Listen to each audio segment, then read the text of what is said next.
Hello बेटो, कैसे हो? बढ़िया। तो बेटा, जैसा कि आप बैनर पे देख रहे होगे, वॉलपेपर पे, कि हमने अभी पीछे एक फोटो लगाया था कि इसमें पीछे एक ट्रांसफार्मर है बड़ा सा। और बेटा, ये ट्रांसफार्मर आपके लिए कोई बहुत बड़ी चीज़ नहीं है। कॉमनली आप लोगों ने अपने आसपास के जगहों में ही चीज़ को देखी है। लेकिन बेटा, ये ट्रांसफार्मर जो टॉपिक है वो आपके एसी चैप्टर क्लास 12 फिजिक्स के अंदर आता है। और बेटा, आज हम लोग उसी टॉपिक के ऊपर डिस्कशन करने वाले हैं। आज एकदम चीड़ फाड़ करके बेटा पोस्टमार्टम कर दिया जाएगा कि आखिर ट्रांसफार्मर का कॉन्सेप्ट क्या है। ठीक है। और मैं पूरा प्रयास करेगा बेटा कि आपको वो चीज़ों को भी दिखा पाऊं कि आखिर ट्रांसफार्मर में क्या क्या चीज़ें लगी होती हैं। तो शुरू करते हैं। और प्लस एकदम बेटा अपने आप को एकदम फुल एनर्जेटिक कर लो, एकदम फुल एनर्जेटिक अंदर से। कैसे करना है मैं बताता हूँ। तरीका क्या है बेटा कि जब भी आप पढ़ाई करो और आपको कॉन्सेंट्रेट करना हो, पढ़ाई कर रहे हो और करते करते नहीं ना लूज हो गए बेटा आप। ठीक है। और आपको कॉन्सेंट्रेट करना है, फिर से चाहना है कि भाई ये चीज तो हमें एकदम गारंटी से आए एकदम। तो क्या करना है बेटा? करना यूं है कि आपको बेटा 6 बार लंबी लंबी सांस लेनी है। कैसी कैसी? लंबी लंबी, लॉन्ग ब्रीदिंग। यानी आपको ब्रीथ करना है बेटा। ठीक है।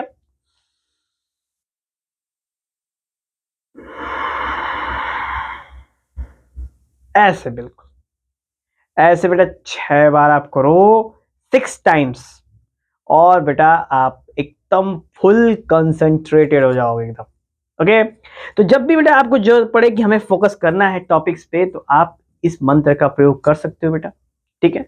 और ये फुल फोकस 6 मंत्र है, यानी कि 6 बार हमें ब्रीथ करना है बेटा। ठीक है। 6 बार ब्रीथ करना है। और मन में सोचना कुछ नहीं है। ब्रीथिंग के दौरान कुछ मत सोचना, एकदम पूरा फुल ब्लैंक नल वॉइड कर लो एकदम, गारंटी बता रहा हूं मैं। ठीक है। पूरा नल वॉइड कर लो बेटा एकदम। और फुल एकदम पूरा जितना बड़ा बेटा आपका लंग्स है सब का सब बायोलॉजी का पूरा डिपार्टमेंट लगा दो एकदम। और फुल एकदम लंग्स चौड़ा चौड़ा ना, मोदी का 52 इंच का सीना होना चाहिए बेटा। नहीं, 56 इंच का। ठीक है। सॉरी, 56 इंच का सीना होना चाहिए। ओके।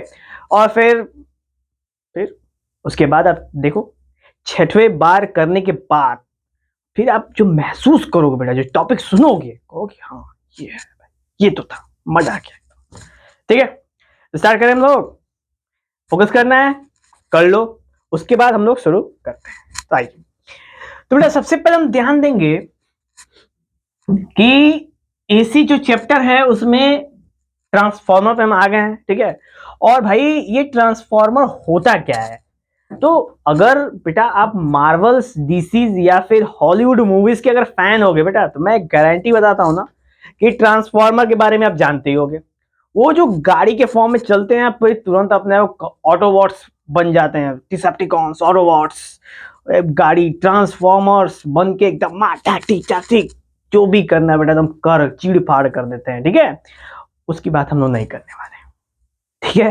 तो भाई किसकी बातें करने वाले हैं हम लोग? तो हम लोग ट्रांसफॉर्मर का एक और मतलब है जो कि साइंस में है, फिजिक्स में है, उसकी चर्चा हम लोग करने वाले हैं। तो आइए स्टार्ट करते हैं हम लोग। तो भाई जैसा कि आपने मैंने बताया ना, बैनर पे आपने देखा वो ट्रांसफॉर्मर।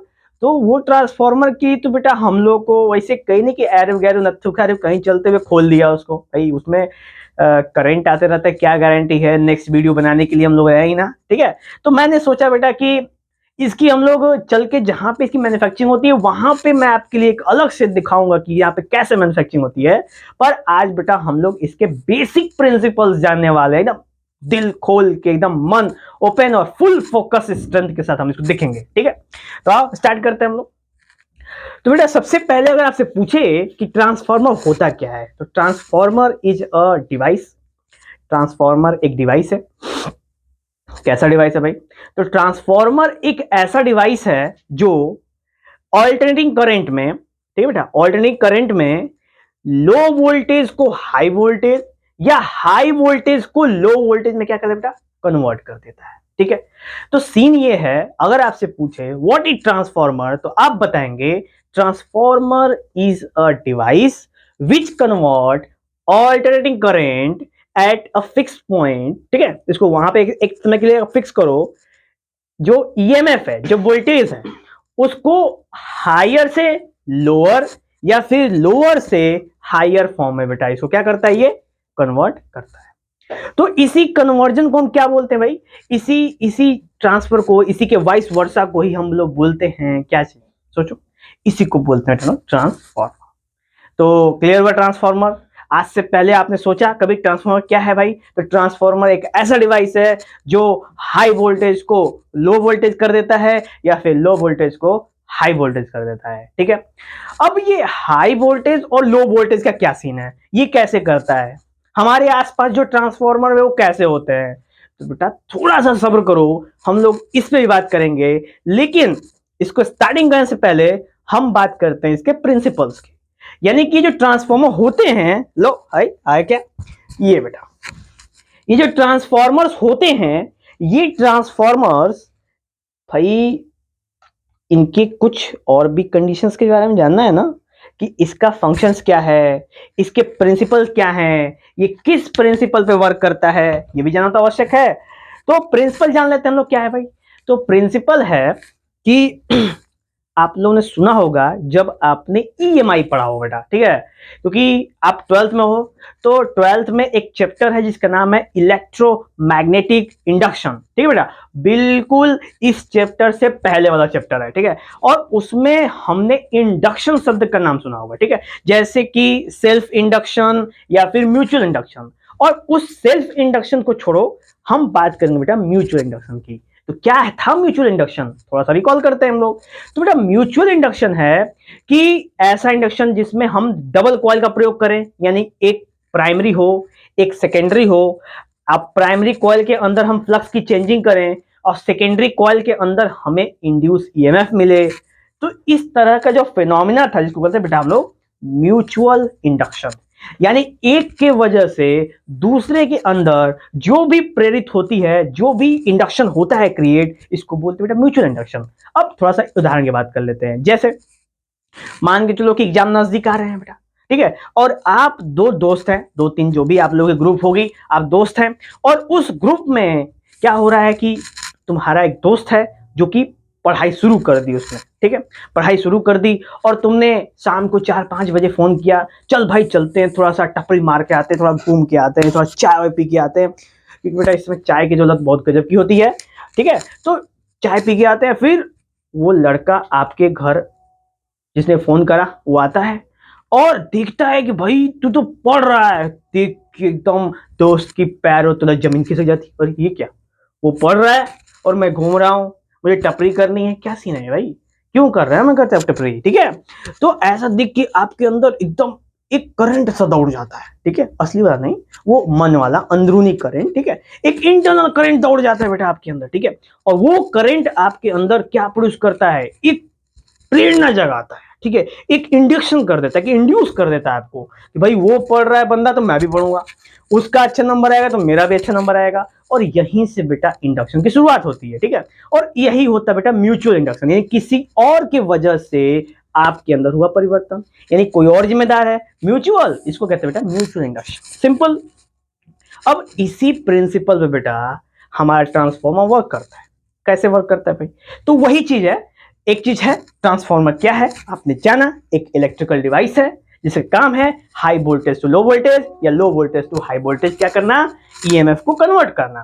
प्रिंसिपल प्रिंसिपल है बेटा ये वर्क करता है म्यूचुअल इंडक्शन पे, ओके। अब बात करते हैं बेटा इसके कंस्ट्रक्शन पे, कंस्ट्रक्शन इंपॉर्टेंट है, कंस्ट्रक्शन पे ध्यान देंगे हम लोग, ठीक है। अब यहाँ पे देखते हो बेटा फिगर में, तो फिगर में हमने ये यहाँ पे एक ये फिगर बना रखा है, एक ये फिगर बना रखा है, और यहाँ पे हमने बेटा ट्रांसफार्मर लोड कर लिया है। अब ट्रांसफार्मर बेटा वोल्टेज और वाइंडिंग दो हिसाब से हम इसको वेरिएशन करते हैं, दो बेसिस पे हम इसको डिस्ट्रीब्यूट करने की कोशिश करते हैं ट्रांसफार्मर, कौन कौन सी, एक है वोल्टेज के बेसिस पे और दूसरा है बेटा वाइंडिंग के बेसिस पे, यानी उसके ऊपर कैसे फोल्डिंग हुई है, उसके ऊपर कैसे तार के बेटा लपेटा गया है, इसके ऊपर बात करते हैं हम लोग। तो ट्रांसफॉर्मर बेटा जब हम वोल्टेज पे चर्चा करते हैं, यानी कि ईएमएफ पे जब चर्चा करते हैं, तो हम देखते हैं कि वोल्टेज के हिसाब से इसको दो पार्ट में डिवाइड किया है, कौन कौन सा, एक है स्टेप अप और एक है स्टेप डाउन। अब भाई ये स्टेप अप और स्टेप डाउन क्या होता है इसको अभी जानेंगे बेटा। उसके साथ हम जब वाइंडिंग की बात करते हैं, यानी जब हम वायर की लपेटने वाली चर्चा पे बात करें, जैसे इलेक्ट्रोमैग्नेट में होता था, वायर को लपेटते थे हम किसी भी लोहे के ऊपर, उस पर जब चर्चा करते हैं बेटा देखते हैं कि ये भी होते हैं दो तरीके के, एक कोर टाइप एक सेल टाइप। तो सबसे पहले हम वोल्टेज पे चर्चा करते हैं, फिर हम चलेंगे वाइंडिंग में कोर टाइप पे और सेल टाइप पे बेटा, ठीक है। वोल्टेज में आओगे तो सबसे पहले लिखा बेटा स्टेप अप। अब स्टेप अप का मतलब क्या होता है? अप का मतलब है ऊपर और स्टेप मतलब ऊपर, यानी कि जब हम किसी चीज को ऊपर की तरफ बढ़ाएं, यानी ये ऐसा ट्रांसफॉर्मर बेटा जो वोल्टेज को क्या कर देता है, स्टेप अप कर देता है, यानी वोल्टेज की वैल्यू क्या करता है, इंक्रीज कर देता है, इसलिए इसको बोलते हैं हम लोग स्टेप अप ट्रांसफॉर्मर। ओके, क्या बोलते हैं बेटा इसको, स्टेप अप ट्रांसफॉर्मर। जो करता है क्या है, जो वोल्टेज की वैल्यू को इंक्रीज कर देता है, बहुत ज्यादा इंक्रीज करता है, जिस हिसाब से आपको आवश्यकता होती है उस हिसाब से इसको क्या कर देता है, इंक्रीमेंट कर देता है, ठीक है। तो इसके अंदर बेटा इसके फिगर देखते हम लोग। तो सबसे पहले हम ध्यान देते हैं स्टेप अप में, स्टेप अप में गौर करो बेटा, स्टेप अप में हमने फिगर यहां पे देखो, ठीक है। अब स्टेप अप में सीन क्या है, तो स्टेप अप में सीन बेटा कि जो प्राइमरी कॉइल होता है, देखो प्राइमरी में जो कॉइलिंग है, गौर करना बेटा, कॉइलिंग पे ही सब कुछ डिपेंडेंसी है इसमें। प्राइमरी पे जो कॉइलिंग है वो सेकेंडरी की कॉइलिंग पे क्या है, कम है, यानी प्राइमरी का जो बेटा कॉइलिंग है, नंबर ऑफ टर्न है, वो सेकेंडरी से क्या है, कम है, यानी कि ये है बेटा आपका स्टेप अप ट्रांसफार्मर। इसके अंदर क्या होगा, इसके अंदर जब आप लो वोल्टेज की वोल्टेज को ट्रांसफर करोगे आप उससे, तो बाहर की तरफ से बेटा आउटपुट में, यानी इनपुट में आप लो वोल्टेज दोगे तो आउटपुट में हमको हाई वोल्टेज मिलेगा। तो एक और बात हम इस स्टेप अप में कह सकते हैं कि ऐसा ट्रांसफार्मर जो इनपुट वोल्टेज को इंक्रीज कर दे उसको कहते हैं बेटा हम लोग स्टेप अप ट्रांसफार्मर। ओके, तो ये था बेटा स्टेप अप ट्रांसफार्मर। जनरली हम अपने आसपास स्टेप अप ट्रांसफार्मर का ज्यादा प्रयोग नहीं देख पाते हैं, क्यों? क्योंकि हर जगह हमें क्या होता है बेटा, वो हाई वोल्टेज को डिक्रीज करना होता है। लेकिन स्टेप अप ट्रांसफार्मर देखने के लिए सीन क्या है कि जहां पे इसकी प्रोडक्शन होती है, यानी जहां पे इलेक्ट्रिसिटी बनती है ना बेटा, सबसे ज्यादा प्रयोग वहीं पे होता है। क्यों? क्योंकि भाई जब इलेक्ट्रिसिटी बनती है वहां से यहां तक लाने में बहुत ज्यादा प्रॉब्लम्स होते हैं, उन प्रॉब्लम्स में बहुत ज्यादा इलेक्ट्रिसिटी कंज्यूम होती है, वायर्स में, सबस्टेशंस में, फीटर्स में, ग्रिड में, जिसकी वजह से बहुत सारा लॉस होता है। अगर हम वहां से लो वोल्टेज लाते बेटा, तो लाते लाते लाते घर में डिवरी जलती, ठीक है। लेकिन हमको तो अच्छी वोल्टेज मिलती है, वो किसकी वजह से, उसकी जिम्मेदारी लेता है बंदा कौन, स्टेप अप ट्रांसफार्मर। ओके, तो इस वजह से जनरली हमें इसको देखने को नहीं मिलता है, ठीक है।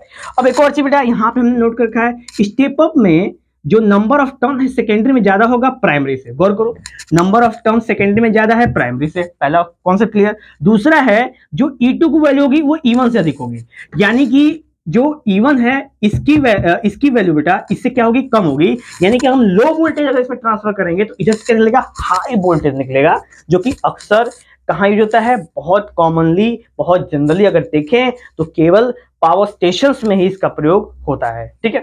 चलो अब अगला बात करते हैं बेटा वोल्टेज हिसाब से स्टेप डाउन, और नाम से ही पता चलता है कि जिसमें स्टेप डाउन हो जाए, जिसमें वोल्टेज डाउन हो जाए, यानी हाई वोल्टेज से बेटा लो वोल्टेज बनता है। भाई यही तो ट्रांसफार्मर डेफिनेशन था कि ट्रांसफार्मर करता क्या है, हाई को लो में और लो को हाई वोल्टेज में कन्वर्ट करता है। तो यही चीज का बेटा सेकंड पार्ट में गौर करोगे स्टेप डाउन में, तो स्टेप डाउन में क्या होता है बेटा, स्टेप डाउन में पोटेंशियल क्या होता है, पोटेंशियल हाई से लो हो जाता है, यानी हाई वोल्टेज का अगर कोई आपको वैल्यू मिल रहा है और आप उसमें ट्रांसफार्मर लगाओगे तो वोल्टेज क्या कर देगा, लो कर देगा, इसलिए इसको बोलते हैं बेटा स्टेप डाउन ट्रांसफार्मर। ओके, अब देखो बेटा इसमें क्या सीन है, तो हमने यहाँ बेटा सेकंड फिगर आपके दिखा रखा है, जिसमें देखो कि N1 की वैल्यू N2 से अधिक है। अब N1 N2 क्या है, N1 है बेटा नंबर ऑफ टर्न, ठीक है। N1 माने number of turn off primary coil, तो प्राइमरी की वैल्यू N1 की क्या बेटा ज्यादा है और N2 की कम है। तो जो स्टेप डाउन ट्रांसफॉर्मर होता है बेटा, उसमें जो प्राइमरी की कॉइलिंग होती है वो बहुत ज्यादा होती है नंबर ऑफ टर्न की, और सेकेंडरी कॉइलिंग बेटा कम होती है। इस वजह से इसमें क्या करता है बेटा, इसमें स्टेप डाउन करता है, ठीक है। तो भाई E1 की वैल्यू भी E2 से क्या होगी, अधिक होगी, यानी यहां पे तो हाई वोल्टेज होगी लेकिन इधर तरफ से लो वोल्टेज निकल के आएगा। और बेटा इसका सबसे बेस्ट एग्जांपल है कि सबसे ज्यादा इलेक्ट्रॉनिक डिवाइसेस में जिस तरह के ट्रांसफार्मर का प्रयोग होता है वो है बेटा हमारा स्टेप डाउन ट्रांसफार्मर। अब तुम कहीं से कहीं की बात करो, जहां पे भी बेटा आस पास में ट्रांसफार्मर देखा होगा, छोटे छोटे ट्रांसफार्मर से लेके बड़े बड़े ट्रांसफार्मर है, सबका काम एक ही है, क्या? स्टेप डाउन करना, यानी हाई वोल्टेज को लो वोल्टेज में कन्वर्ट करना। अब मैंने बेटा अभी आपको दिखाया है ना, ये देखो ये ट्रांसफार्मर है, इस ट्रांसफार्मर का भी काम क्या है? इस ट्रांसफार्मर का काम है कि हाई वोल्टेज को लो वोल्टेज करना। अब करना क्या बेटा, यहां से जब 220 वोल्ट जाएगा तो यहां से 12 वोल्ट निकलता है बस, यानी वो तो 220 वोल्ट गया, खाली 12 वोल्ट निकल के आया। वैसे ही बहुत सारे बेटा जैसे जो मैंने बैनर में बेटा फोटो दिखाया ना, जैसे आप लोग भी आसपास देख सकते हो, उस वो क्या है, वो हमारे आसपास के गांवों में बिजली ट्रांसफर करता है। कैसे? तो कभी गौर करना बेटा, आपने 11,000 वोल्टेज के सुना होगा ना, कि भाई यहां से ऊपर से 11,000 वोल्टेज की लाइट जा रही है, तो 11,000 तो अधिक ही है। अब वो 11,000 बेटा वो ट्रांसफॉर्म में जाती है, अब वो ट्रांसफॉर्म निकलती है 220 वोल्ट। ठीक है बेटा, कितनी निकलती है? 220 वोल्ट निकलती है और हमारे घरों तक आती है। यानी कि ये जो ट्रांसफॉर्मर था जिसे हमने देख रहे थे, वो क्या है? वो भी एक स्टेप डाउन ही ट्रांसफॉर्मर है। ओके, वो भी क्या कर रहा है? हाई वोल्टेज को लो वोल्टेज में कन्वर्ट कर रहा है। अब थोड़ा सा सोचोगे बेटा कि सर ने एक ट्रांसफॉर्मर दिखाया स्टेप डाउन, और वहां पर भी ट्रांसफॉर्मर देखा स्टेप डाउन, लेकिन वहां पे जो ट्रांसफॉर्मर देखा है, चाहे आसपास में जो ट्रांसफॉर्मर देखते हैं, वो पूरी तरह चारों तरफ से पैक होता है, लेकिन ये तो पैक नहीं है, ये तो एक तरफ से खुला हुआ है। ठीक है, चाहे आप इसको देख लो, यहाँ पे देखो ये खुली हुई है, ये जो ट्रांसफॉर्मर खुली हुई है, ऐसा क्यों? दोनों में क्या अंतर है? तो बेटा इसका अंतर होता है, इस वहीं पे हम लोग चर्चा भी शुरू करेंगे। अंतर क्या है भाई? तो अंतर है उसके ऊपर बेटा वाइंडिंग, यानी कैसे कॉपर वायर की वाइंडिंग उसके ऊपर होती है। ठीक है, एक ये कंडीशन है, और भी कंडीशंस है कि उसका उपयोग। अब जैसे हम ये ओपन वाला है बेटा, अब इस ओपन वाला ट्रांसफार्मर का प्रयोग हम हर जगह ओपन जगह पे नहीं कर सकते। क्यों? क्योंकि भाई बारिश होगी, तूफान आएगा, जलजला आएगा, भूकंप आएगा, ये सब में दिक्कत हो जाएगी इस वाले को, तो इसलिए पैक वाला रखते हैं हम लोग, चारों तरफ से पैक होता है वो। और प्लस उसके अंदर कभी नजदीक से सुनना ना बेटा, टच नहीं करना। ठीक है, नजदीक से सुनना तो आपको गड़गड़ गड़गड़ गड़गड़ाने की आवाज आती है। वो क्या आती है भाई? उसको कहते हैं बेटा हमिंग साउंड। उसके ऊपर भी चर्चा करें कि हमिंग साउंड क्या होता है। अब उसके अंदर बेटा कभी कभी सुनो ना कि ये ट्रांसफार्मर तेल फेंक रहा है। ठीक है, तेल कैसे फेंक रहा है वो? भाई तेल, उसके अंदर तेल भरा हुआ है, तेल फेंकेगा? तो तेल भरा हुआ बेटा, किस तरह का तेल है भाई? तो वो तेल के ऊपर भी हमें अभी चर्चा करनी है बेटा, कि उसके अंदर आखिर कैसा उपयोग करते हैं ट्रांसफार्मर की, और हम लोग जो घरों में उपयोग करते हैं उसका उपयोग कैसा है। चलो शुरू करते हैं बेटा इसको भी। जैसा कि हमने स्टेप अप और स्टेप डाउन बिल्कुल क्लियर कर लिया बेटा, स्टेप अप और स्टेप डाउन। अब हम लोग बात करेंगे वाइंडिंग वाली की, जो कि बहुत इंपॉर्टेंट बेटा, वाइंडिंग की। ठीक है, चलो अब हम लोग वाइंडिंग स्टार्ट करते हैं। वाइंडिंग गौर करो बेटा, तो वाइंडिंग को दो पार्ट में डिवाइड किया। कौन कौन से? एक कोर टाइप, एक शेल टाइप। अब इसका मतलब क्या है भाई? तो कोर का मतलब समझते हैं, बात करते बेटा कि इससे पहले हम लोगों ने इलेक्ट्रोमैग्नेट की भी चर्चा की है, और जिसे हम लोग हमेशा बात करते हैं soft iron core, hard iron core. ये क्या है सॉफ्ट आयरन कोर और हार्ड आयरन कोर? का मतलब क्या है? इसका मतलब बेटा कि हम जब आयरन की प्लेटों का प्रयोग कर रहे हैं, उसका जो वैल्यू है, जो उसकी हिस्टेरिसिस वैल्यू है, उसकी हम चर्चा करते हैं। ठीक है, तो अब कोर टाइप कैसे ट्रांसफॉर्म होते हैं? तो बेटा जो हम लोग इतने जो ओपन ट्रांसफॉर्मर आप देख रहे हो ना, ये ट्रांसफॉर्मर कोर टाइप ही ट्रांसफॉर्मर होते हैं। ठीक है, कैसे होते हैं भाई? ये ट्रांसफॉर्मर्स कोर टाइप के ट्रांसफॉर्मर्स होते हैं, और इनके अंदर बेटा क्या होता है? इनके अंदर सॉफ्ट आयरन कोर लगे होते हैं। अब कैसे होते हैं? तो मैं बेटा आपको दिखा देता हूं। देखो ये हमारे सामने एक ट्रांसफॉर्मर है। अब इसमें क्या होता है बेटा, ये गौर करते हो, तो हमने इसको निकाला, देखो इसमें है क्या। तो एक चीज गौर करो बेटा, तो कुछ गिरा इसमें से, एक चीज गौर बेटा, देखो ये ई टाइप का है, ये सॉफ्ट आयरन कोर है बेटा। क्या है ये सॉफ्ट आयरन कोर है पूरी तरह से। और सॉफ्ट आयरन कोर देखो ये ई शेप का है, ये हर एक शेप कैसा ई है, थोड़ा मूर्छा लग गया है, दिल पे मत लेना। ठीक है, वो भी हमने बहुत मेहनत से निकाला है इसको। ये सॉफ्ट आयरन कोर है बेटा। अब इसमें दो चीजें होती है। ठीक है, एक एक इस तरह का सॉफ्ट आयरन कोर होता है, एक इस तरह का सॉफ्ट आयरन, एक आई होता है, एक ई होता है। इन्हीं दोनों को अरेंजमेंट मिला के और हम ऐसा एक डिपार्टमेंट तैयार करते हैं। देख लो बेटा ये इस तरह का, जिसमें बीच में कॉइलिंग होती है। ठीक है, बीच में कॉइलिंग होती है और हम यहाँ पे देख सकते हैं। ठीक है, अभी आप गौर करोगे कि कहोगे कि बेटा कि सर इसमें यहाँ पे कॉलिंग होनी चाहिए, क्योंकि देखो यहाँ पे कोर टाइप हमने बना के रखा है ना कि यहाँ पे हमने एक वायर वाइंड किया है और एक यहाँ पे वायर किया, बीच में खाई छोड़ दिया है, ठीक है। लेकिन बेटा गौर करेंगे इस बात को, है तो यही, लेकिन हम बस इस पे चर्चा करते हैं जब एक ई पे हम जब चर्चा करते हैं, देखो इस टाइप की ई पे, और इस ई पे जब बेटा हम एक आई लगा देते हैं, ठीक है, तो देखो गौर करो बेटा इसी टाइप की चीज बनती है, गौर करो, देख रहे हो, ये पूरा एक बन गया, और यहाँ पे भी आप देख सकते हो ऐसा बन रहा है, ठीक है। अब इसके अंदर करना बेटा, करना है ये हमें कि हमें एक कॉपर वायर बेटा इस वाले पॉइंट पे लपेटना है और कुछ कॉपर वायर हमको इस वाले पॉइंट पे लपेटना है, और जब हम ऐसा कर देंगे तो ये वाले ट्रांसफॉर्मर को बोलेंगे बेटा हम लोग क्या बोलेंगे, कोर टाइप ट्रांसफॉर्मर। क्या बोलेंगे बेटा, कोर टाइप ट्रांसफॉर्मर। अब इसमें क्या होगा भाई, इसमें सॉफ्ट आयरन कोर का प्रयोग तो हुआ ही हुआ है, ठीक है, साथ में इसमें दोनों प्राइमरी कॉइल और सेकेंडरी कॉइल दोनों के बीच में स्पेस अच्छा खासा मौजूद है, ठीक है, ये चीज हमको देखने को मिलती है यहाँ पे, ओके। अब जब हम बात करते हैं बेटा शेल टाइप की, शेल टाइप क्या होता है, तो जैसा कि आप बेटा देख रहे हो ना यहाँ पे, ये देखो यहाँ पे ये कोर है, अब इस कोर के अंदर बेटा यहाँ पे कॉइलिंग फोल्ड की जाती है। अब कैसा कॉइलिंग है बेटा, देखो यहाँ पे ये देख रहे हो, ये यहाँ पे पूरी तरह कॉइलिंग होती है, ठीक है।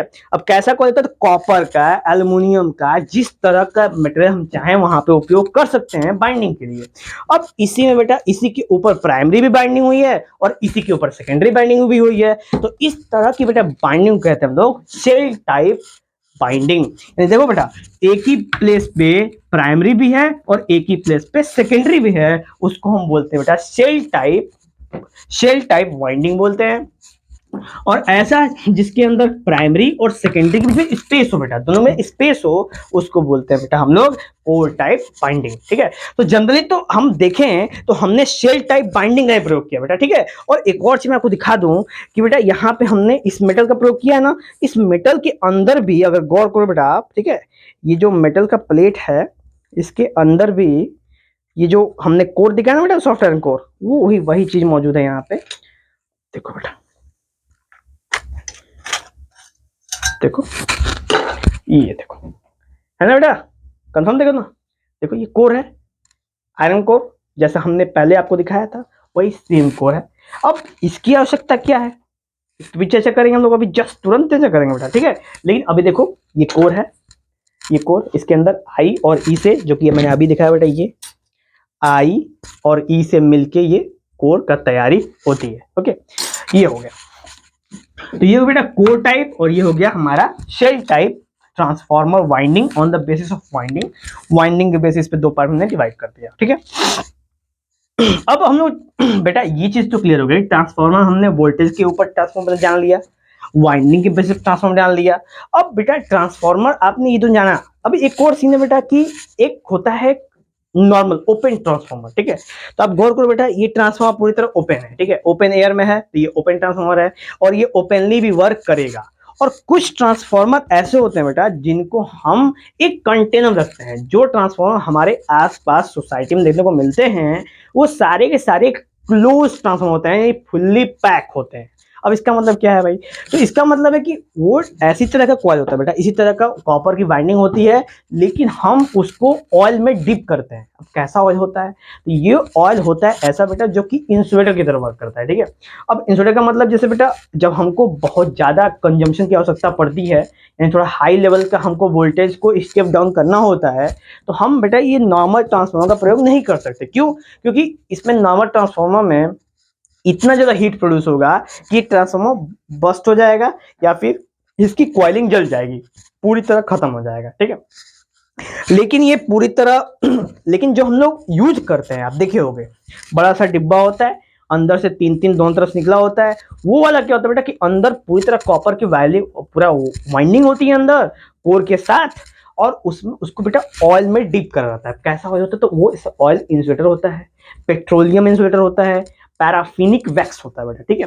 वो पैराफिन के मटेरियल से बना होता है, पेट्रोलियम प्रोडक्ट है जो कि इंसुलेटर होता है, और उसको ऑयल में उसको डिप करते हैं ताकि जो ऑयल है उसकी हीट को क्या करे बेटा, उसके हीट को बहुत ज्यादा इंक्रीमेंट ना होने दे और बॉडी के कांटेक्ट से उसको दूर रखे। ताकि अक्सर देखो बेटा कि कभी कभी लाइट होता है तो भी जो लाइट मैन होते हैं वो ट्रांसफॉर्मर की बॉडी को टच कर सकते हैं, ठीक है। क्यों, क्योंकि बॉडी टच करने से लाइट नहीं मारेगी, ठीक है। है। लेकिन कभी कभी जो हो जाता है कि अंदर का जब शॉर्ट हो जाता है बेटा, तो वो आके बॉडी में चिपक जाता है और लाइट आने लगती है। तो वो ऑयल का प्रयोग करते हैं हम लोग 2-3 तरीकों से। एक तो ट्रांसफार्मर को अंदर से सेफ रखने के लिए, हाई पोटेंशियल को झेलने के लिए, और दूसरा उसका प्रयोग करते हैं बेटा कि जो कॉपर की वाइंडिंग है वो बहुत जल्दी वो खराब ना हो। क्यों? क्योंकि ओपन एयर में होगा तो एयर होगा भाई, और एयर से ऑक्सीडेशन हो जाएगा और कॉपर पूरी तरह से डैमेज हो सकता है। इसलिए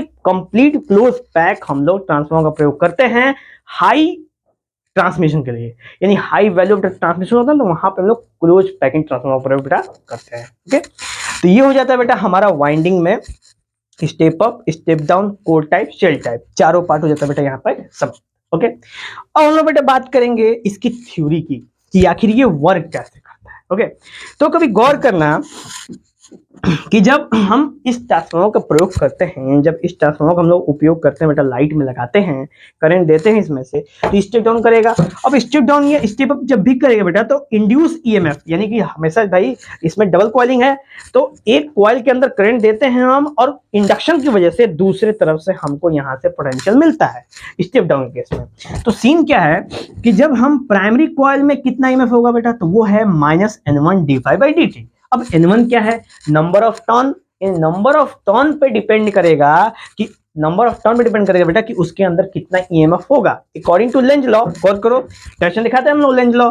अब फ्रेडो में भी आपने सुना था E is equal to -d∅dt। ठीक है, वही सीन बेटा यहाँ पे देख सकते हो, जहां पे नंबर ऑफ टर्न एक एक्स्ट्रा फैक्टर है जो बताता है कि number of turn off copper coil के ऊपर ही डिपेंडेंसी होगी फ्लक्स की चेंजिंग की विथ रिस्पेक्ट टू ईएमएफ, यानी ईएमएफ में परिवर्तन आपको देखने को मिलेगा जैसे जैसे number of turn off copper wire में चेंजिंग आप करोगे। ओके, तो ये मिल जाता है बेटा हमको एक पहला relationship E1 is equal to -N1 d∅dt। Okay, और बेटा सेकेंडरी कॉइल में कितना होगा? सेकेंडरी कॉइल में हो जाएगा आपका E2 is equal to -N2 d∅dt। यानी दोनों केस में आप गौर करो, प्राइमरी या फिर सेकेंडरी, दोनों के नंबर ऑफ टर्न पे भाई ट्रांसफार्मर पूरी तरह डिपेंडेंसी होती है। ठीक है, हम पूरी तरह डिपेंडेंसी कर सकते हैं, उसके नंबर ऑफ टर्न पे बहुत ज्यादा डिपेंड करता है ये। ओके, चलिए अब बात करते हैं बेटा आगे।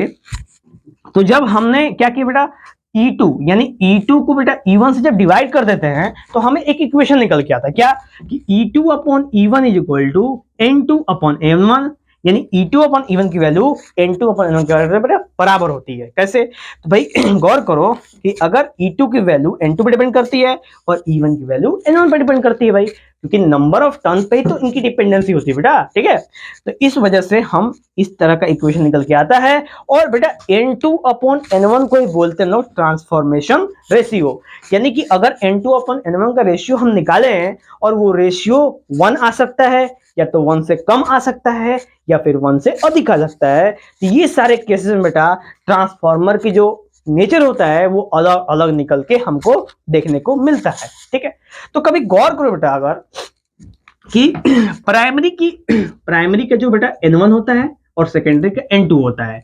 अब जो स्टेबल ट्रांसफॉर्मर बेटा उसमें N1 अपॉन N2 की वैल्यू क्या होगी, N2 पर N1 बेटा। ठीक है, N2 अपॉन N1 की वैल्यू क्या होगी, हमेशा 1 से अधिक आएगी। ठीक, क्यों?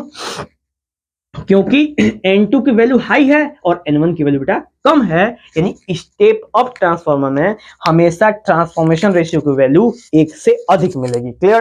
क्योंकि भाई N2 की वैल्यू हमेशा हाई रहेगी और N1 से जब भी आप डिवाइड करोगे तो 1 पॉइंट समथिंग समथिंग करके ही आएगा। ठीक है, तो 1 से हमेशा हाई मिलेगी। दूसरे केस में देखो बेटा, ये है N1 और ये है N2। ठीक है, N2 की वैल्यू क्या है बेटा, लो है, और N1 की वैल्यू हाई है, और इसकी वैल्यू हमेशा क्या मिलेगी बेटा, हमको 1 से कम मिलेगी। क्यों? क्योंकि अगर न्यूमरेटर हाई हो और डिनोमिनेटर लो हो तो हमको 1 से अधिक मिलता है, और अगर बेटा आपका न्यूमरेटर लो हो और डिनोमिनेटर हाई हो तो उस समय हमको 1 से कम वैल्यू मिलती है। और यहीं पे हमको पता चल जाता है बेटा कि N2 अपॉन N1 हमें स्टेप अप ट्रांसफॉर्मर दे रहा है, यहाँ पे N2 अपॉन N1 हमको स्टेप डाउन ट्रांसफॉर्मर प्रेजेंट कर रहा है। ठीक है, तो ये था बेटा हमारा ट्रांसफॉर्मेशन रेशियो। अब एक चीज गौर करोगे आप कि यार ये अल्टरनेटिंग करंट एसी के अंदर प्रयोग कर रहा है, करंट की चर्चा ही नहीं कर रहे हैं।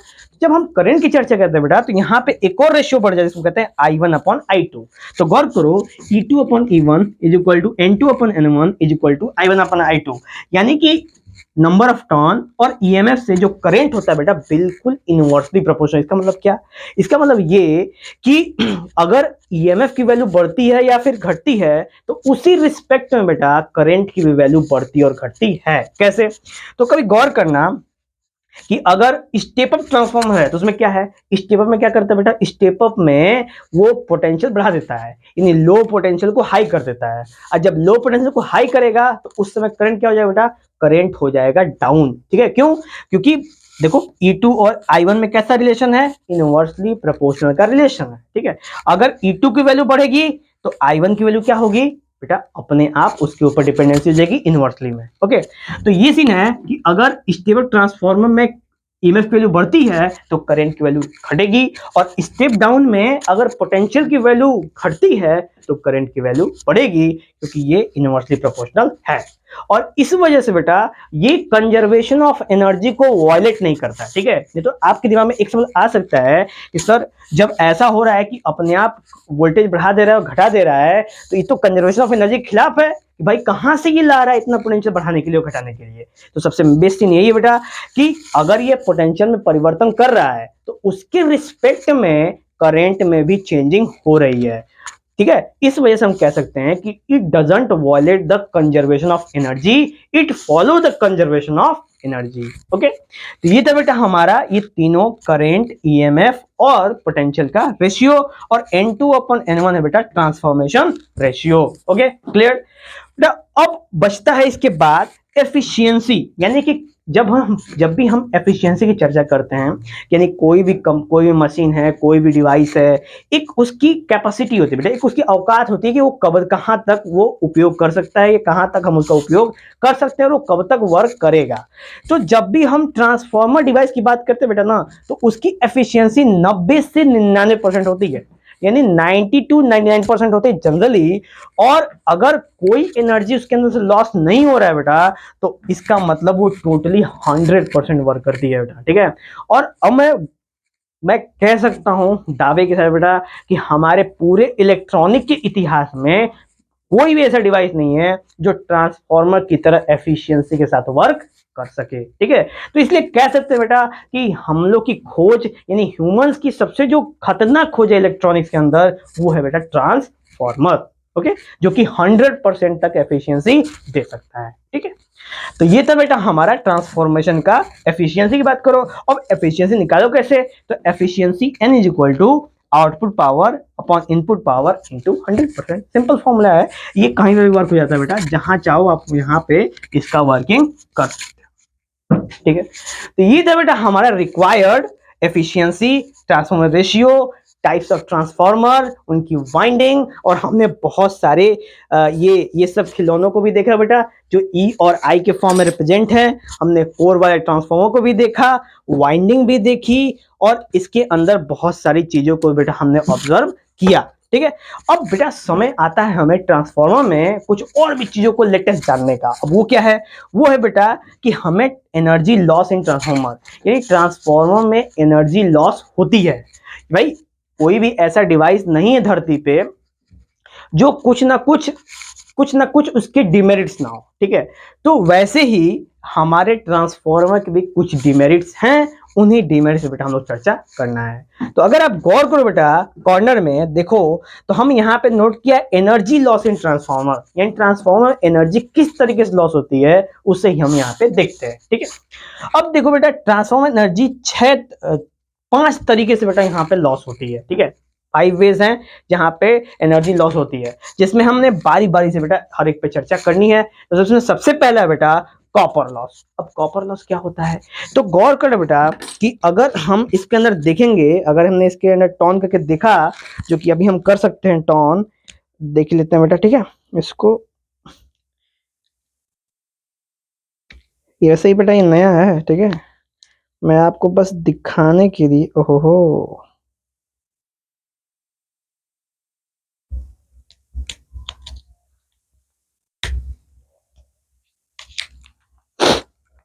देखो बेटा,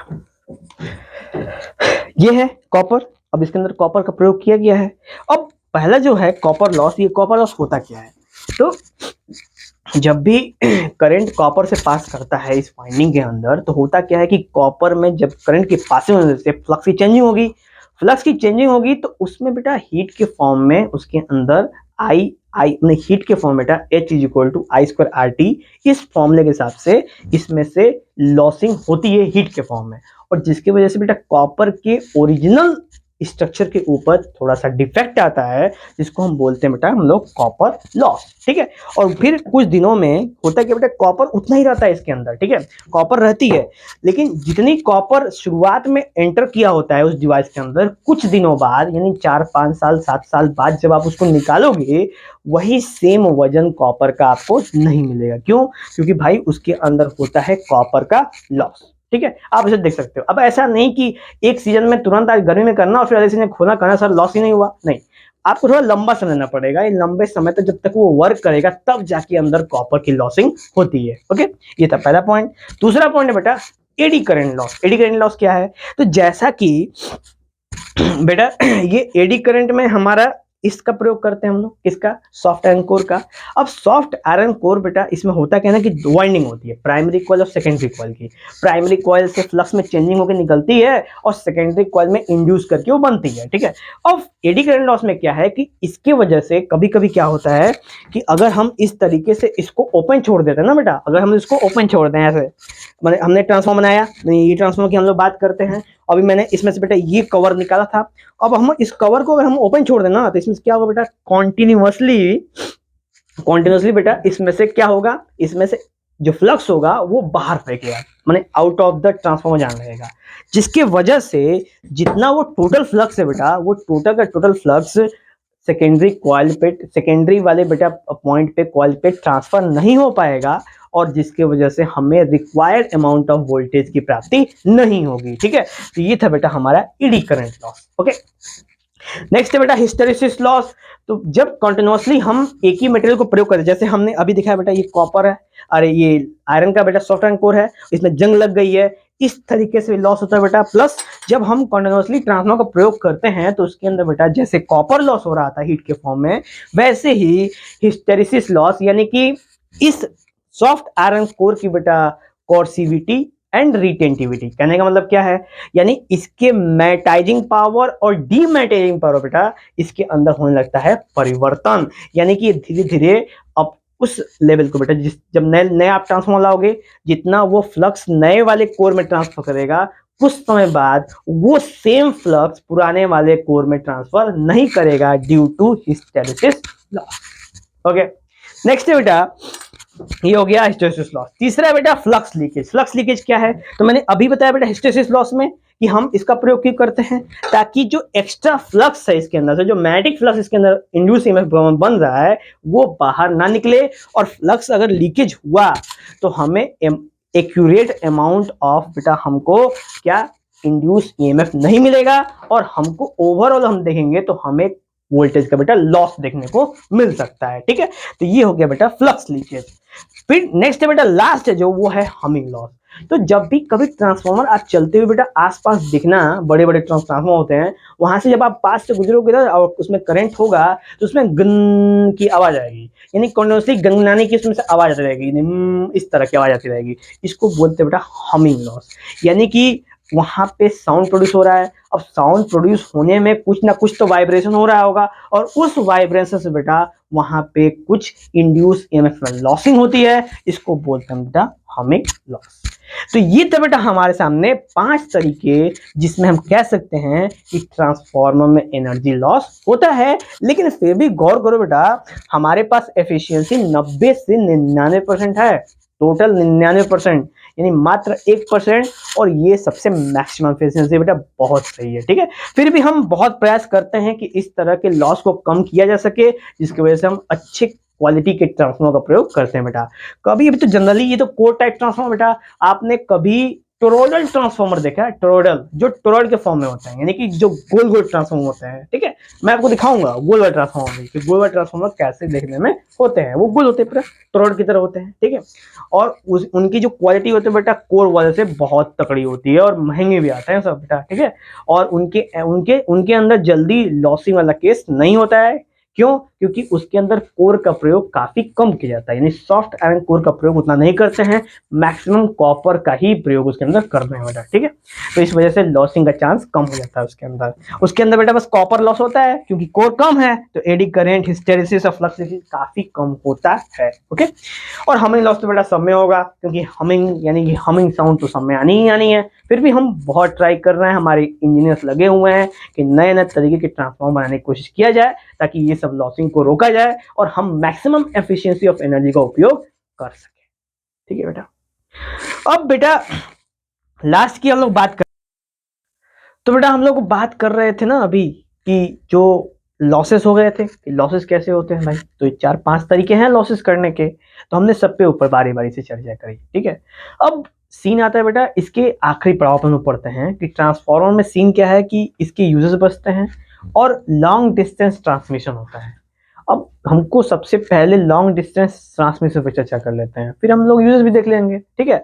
अब लॉन्ग डिस्टेंस ट्रांसमिशन केस क्या है कि जो ट्रांसफार्मर है बेटा, ठीक है, वो लंबी दूरी तक तय करना होता है उसको, और आखिर अगर लंबी दूरी से कौन वोल्टेज को लाते हैं तो उसमें एनर्जी का लॉसेस तो होगा ही होगा।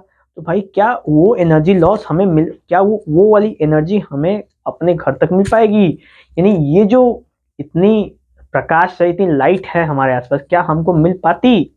अगर वो ऐसा होता तो ऐसे कैसे होता है, ट्रांसमिशन कैसे हो पाता है बेटा, इसे हम लोग अभी देखने वाले हैं, ठीक है। कि हमारे घरों तक लाइट कैसे पहुंचती है और इसमें कौन कौन सी परेशानियां आती हैं, ठीक है। तो सबसे पहले गौर करेंगे परेशानियों पे। परेशानियों में है बेटा सबसे पहले लॉन्ग लेंथ वायर। अब सोचो कि बेटा जहां पे इलेक्ट्रिसिटी प्रोड्यूस होती है, अगर वहां से हमको डायरेक्ट वायर आता तो यहां तक करंट आते आते दिया बत्ती जल रहा होता बेटा हम लोग घर में, ठीक है। और हम लोग सोच रहे होते कि हुलाला हुलाला हो और अंधेरा कायम रहे खेल रहे होते बेटा, ठीक है। शक्तिमान हो जाता पूरा, लेकिन ऐसा होता नहीं है। तो बेटा ये डिसएडवांटेज है लॉन्ग लेंथ वायर, जिसकी वजह से क्या होता है बेटा, रेजिस्टेंस हो जाता है, बढ़ जाता है। क्यों? क्योंकि रेजिस्टिविटी में जानते हो ना कि जो रेजिस्टिविटी होती है वो वायर के लेंथ पे डिपेंड करती है। ये रेजिस्टेंस वायर के लेंथ पे क्या कहते हैं बेटा, डिपेंड करता है। लेंथ ऑफ वायर भी बढ़ेगा तो रेजिस्टेंस भी बढ़ेगा, यानी कि लॉस तो होगा ही होगा, ठीक है। नेक्स्ट बेटा वोल्टेज ड्रॉप। अब जब रेजिस्टेंस बढ़ेगा तो वोल्टेज ड्रॉप तो होगा ही होगा। तो अब सोचो वहां से चला 6600 तो यहाँ पहुंचा 1 वोल्ट। अब तो 6600 चला और पहुंचा 1 वोल्ट, क्या करोगे 1 वोल्ट का? 1 वोल्ट लेके क्या घास छिलोगे उससे? कोई मतलब नहीं है उसका। यानी 1 वोल्ट से बेटा क्या ही कर लोगे। तो इसलिए ये हो गया वोल्टेज ड्रॉप। तो ये बेटा दूसरा एडवांटेज है वोल्टेज ड्रॉप का कंडीशन। अब तीसरा बेटा कॉस्ट इंस्टॉलेशन। क्या सीन है ये? इसका मतलब ये है कि अगर हमको बेटा रेजिस्टेंस कम करना है, तो जैसा कि रेजिस्टिविटी का नियम है कि जो रेजिस्टेंस है बेटा वो एरिया के इनवर्सली प्रोपोर्शनल है, यानी जैसे जैसे एरिया बढ़ते जाएगा ना रेजिस्टेंस कम हो जाएगा। तो हम करेंगे क्या, हम यही कर सकते हैं कि हम मोटे मोटे वायर, ये मोटे मोटे वायर हम लोग पेड़ों जैसा मोटा तना वायर लगा देना उसमें। बताओ उसको लगाने में तो हम लोग लुटा जाएंगे, बिक जाएगा देश हम लोग का पूरा। इस वजह से बेटा ये 3 समस्याएं लॉन्ग डिस्टेंस ट्रांसमिशन में हमेशा से आती थी, पहले भी आती रही हैं। लेकिन इसको दूर करने का जो तरीका था बेटा वो है ट्रांसफार्मर, और वो कैसे है उसको हम लोग देखते हैं, ठीक है। गौर करो बेटा, ये है डैम, न्यूक्लियर पावर प्लांट या फिर हाइडल पावर स्टेशन, यानी तीनों में से कहीं से भी बिजली प्रोड्यूस होती है हमारे इंडिया में। यानी बेटा आप चाहो तो आप लोग 12th में हो, लेकिन आप बेटा क्लास 10th का आप सोर्स ऑफ एनर्जी वाला वीडियो हमारा देख सकते हैं आप, जिसके अंदर हमने बताया है कि कहां कहां से एनर्जी का प्रोडक्शन होता है, ठीक है बेटा। तो चलो हम लोग बात करते हैं डैम, न्यूक्लियर प्लांट और हाइडल पावर स्टेशन से एनर्जी प्रोड्यूस होगा, यानी कि वोल्टेज क्रिएट होगा भाई। अल्टरनेटर वहां पे लगा होता है, जनरेटर लगा होता है, जनरेट होता है बेटा, वहां से निकलता है हमारा 6600 वोल्ट, यानी इतना वोल्टेज प्रोड्यूस होता है। बताओ 6600 वोल्टेज अगर हमारे घर तक लाना होता तो पता चला कि वोल्टेज रास्ते में खत्म हो जाता। आराम से लोग कपड़ा सुखा रहे होते, अरे आवे द कौन बात नहीं, आवे द कौन दिक्कत नहीं, ठीक है।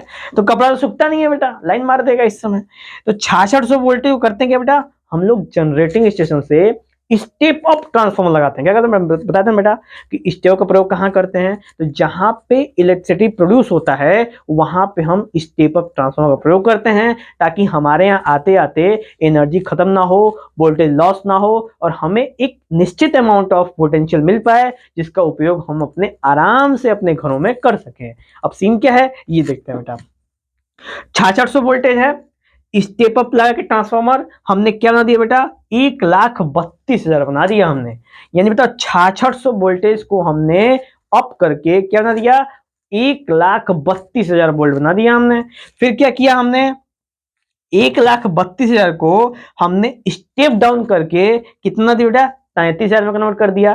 फिर उस 33,000 को हमने किस में कन्वर्ट कर दिया, स्टेप डाउन लगा के 11,000 में, और फिर 11,000 को किसमें कन्वर्ट दिया, 220 वोल्ट में, जिसका प्रयोग हम अपने घरों में करते हैं, आप लोग भी करते हैं। तो ये था बेटा हमारा स्टेप। अब इसमें एक आध स्टेप बेटा और बढ़ता है, यानी एक आध ट्रांसफॉर्मर और बढ़ते हैं, लेकिन हमने उसका जिक्र नहीं किया है। लेकिन इतना बेटा काफी है आपको समझने के लिए। यानी यहाँ पे जनरेटिंग स्टेशन है, यहाँ पे 6600 वोल्टेज को बढ़ा के 1,32,000 कर दिया गया है। वो 1,32,000 को स्टेप डाउन में डाला गया एरिया सब स्टेशन में, तो वो हो गया बेटा 33,000। ठीक है, 1,32,000 से सीधा 33,000 हो गया। और फिर 33,000 को बेटा ग्रिड पे, यानी ग्रिड भी एक तरह का ट्रांसफॉर्मर, ये स्टेप डाउन, वहां से बेटा जब हमने पास किया स्टेप डाउन से, तो 33,000 को सीधा किसमें कन्वर्ट किया, 11,000 में। 33 वाला बेटा कन्वर्ट हो गया 11,000 में। अब 11,000 वाले को जब हम कंज्यूमर सबस्टेशन, यानी जिसकी फोटो की बेटा हम लोग चर्चा कर रहे थे ऐसे ऐसे करके, वो वाला है हमारा बेटा कंज्यूमर सबस्टेशन। अब यहाँ पे बेटा जब 11,000 इसके अंदर एंटर करता है, तो हमें बाहर निकलता है 220 वोल्ट, और वो 220 वोल्ट हमने घरों में एकदम शान से यूज करते हैं, और हमें इससे कोई भी दिक्कत नहीं होती है, क्योंकि सारे अप्लायंसेस बेटा किस पे डिपेंड करते हैं, 220 वोल्ट पे चलते हैं, कोई इश्यू ही नहीं है। ठीक है, तो ये था बेटा हमारा लॉन्ग डिस्टेंस ट्रांसमिशन का कॉन्सेप्ट। ये थे बेटा इसके डिसएडवांटेज, और ये है रियल सीनरी जहां पे हम इसका उपयोग कर पाते हैं। ठीक है, तो बेटा ट्रांसफॉर्मर एकदम वरदान है हम लोग के लिए, बिल्कुल बेटा समझ लो कि अमृत से कम नहीं है। ठीक है, क्योंकि इस मॉडर्न जमाने में अगर ट्रांसफॉर्मर ना होता तो क्या ही होता। ठीक है, वही डिबरी भरा के और रात को हुला ला हु करते हम लोग बैठ के। ठीक है, और ना ही आप देख पाते।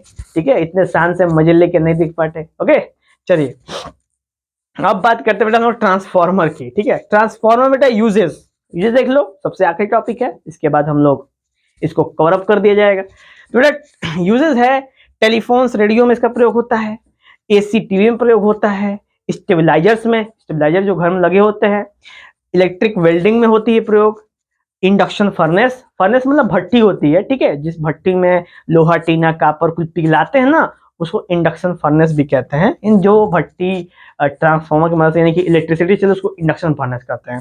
उसके बाद एक्सरे प्रोडक्शन, यानी जो एक्सरे मशीन होती है बेटा, अगर लाइट नहीं लगेगा तो कैसे चलेगा, लाइट चाहिए ना इसे प्रोड्यूस करने के लिए, तो इसकी भी आवश्यकता हमें पड़ती है बेटा। ठीक है, तो ये थे ट्रांसफॉर्मर्स के बहुत सारे यूजेस। अब बेटा ट्रांसफार्मर हो गया हमारा समाप्त। ये थे सबसे बेसिक चीजें, और इसका प्रिंसिपल्स, इसकी वर्किंग थियोरी, और लॉन्ग रेंज ट्रांसमिशन, और कुछ हमने रियल डेमोज भी आपको दिखाए। वैसे ये रियलिटी में ही रियल्स हैं। ठीक है, हम इसका भी प्रयोग करेंगे, और भी बहुत सारी चीजें बेटा हमने यहाँ पे देखी। Okay, clear. तो चलते हैं बेटा, हम लोग मिलेंगे इस इंटरेस्टिंग वीडियो के बाद एक और इंटरेस्टिंग में, जिसका नाम है बेटा एसी जनरेटर। ठीक है, प्रयास करूंगा बेटा कि मैं उसमें कभी कुछ चीजें आपको जरूर दिखाऊं, ताकि आपको कोई भी इश्यू का सामना ना करना पड़े। ओके, चलते हैं बेटा, मिलेंगे नेक्स्ट। कोई भी डाउट हो तो आप जानते ही हो मैं क्या बोलूंगा, व्हाट्सएप चैट या फिर कमेंट बॉक्स। ओके, और बेटा चलते हैं, जय हिंद। ओके, तैयारी करो बेटा, चपके एकदम, बोर्ड का पेपर फाड़ना नहीं है, हाँ सॉल्व करके आना एकदम मन से। फिजिक्स में चक्रे पट्टे नब्द गिल्ली, सुबह जलंधर तो शाम को दिल्ली, दिल्ली में सीबीएसई बोर्ड है। ठीक है, हाँ।